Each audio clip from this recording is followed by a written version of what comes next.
Republic of Congo, DRC, home to a growing range of Jesuit AIDS ministries of youth prevention, accompanying those with HIV and others affected by the pandemic.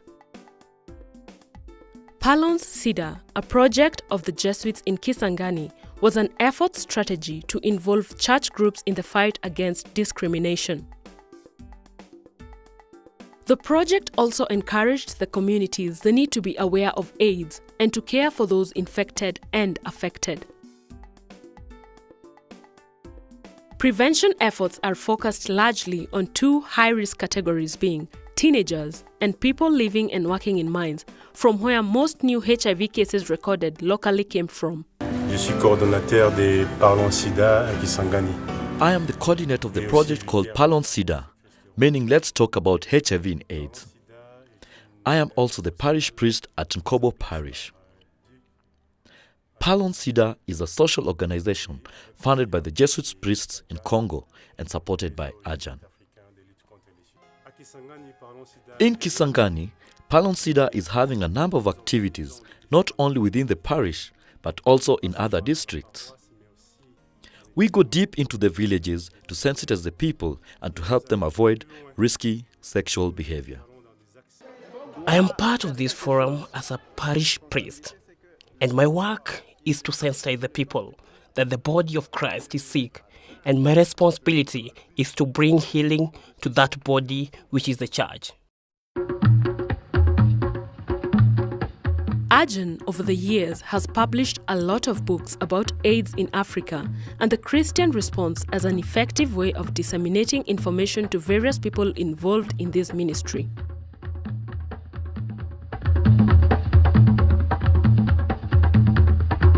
AJAN has got various ways of spreading awareness on HIV and AIDS pandemic.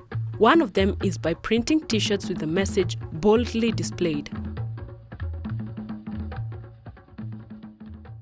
Father Martin Wanyoike, the National Executive Secretary of Social Communications Commission, explains how AJAN has participated in the local church. I first heard of AJAN in the year 2006 when the local church, namely the Kenya Catholic Secretariat, on behalf of the Kenya Episcopal Conference, was preparing for the first AIDS conference in this country, Kenya. In the fight against HIV and AIDS, they helped the local church in the formulation and of the policy, the AIDS policy here in this country.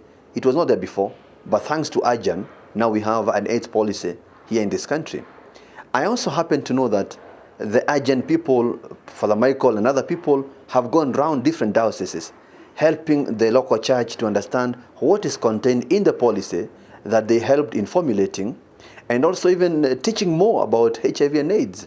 How it's a moral issue, it's a spiritual issue, it's an issue of pastoral concern, and how the local church should respond to the challenge of HIV and AIDS. So I've been part of it, and I've moved around with the Father Michael to some dioceses. I've also been involved in a lot of meetings of K-Church where AJAN was physically present, and they still continue doing the same in this country. Father Patan Mombe, who has taken over the mantle to be the new director of AJAN headquarters in Kangemi, shares his dream for the project.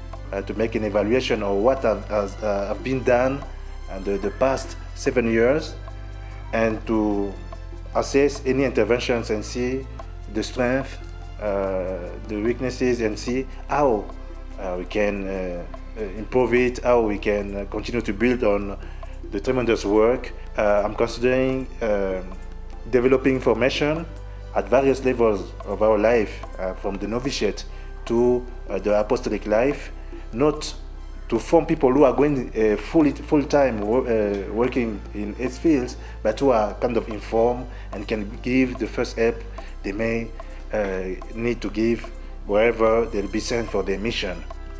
The greatest challenge facing AJAN as a network agency is the geographical reality of the continent, which forms our assistance, that makes it difficult for us to gather enough information, which is part of the networking that we do here.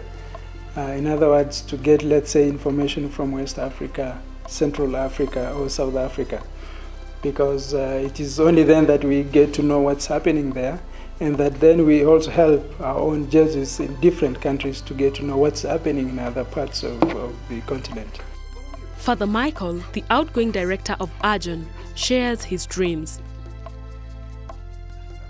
I feel that having involved, let's say, 200 Jesuits over the past 8 years, I would be very, very happy to see what will happen over the next 5 or 10 years, so that when one day we say that there's 1,000 Jesuits in Africa involved in AIDS ministry, I'm very curious to see all the different things that they'll be doing. And that variety would itself be a great inspiration and support for the Church, to encourage, to assist, to accompany, and to allow the local circumstances and the Jesuits in the local situation to shape the response each time.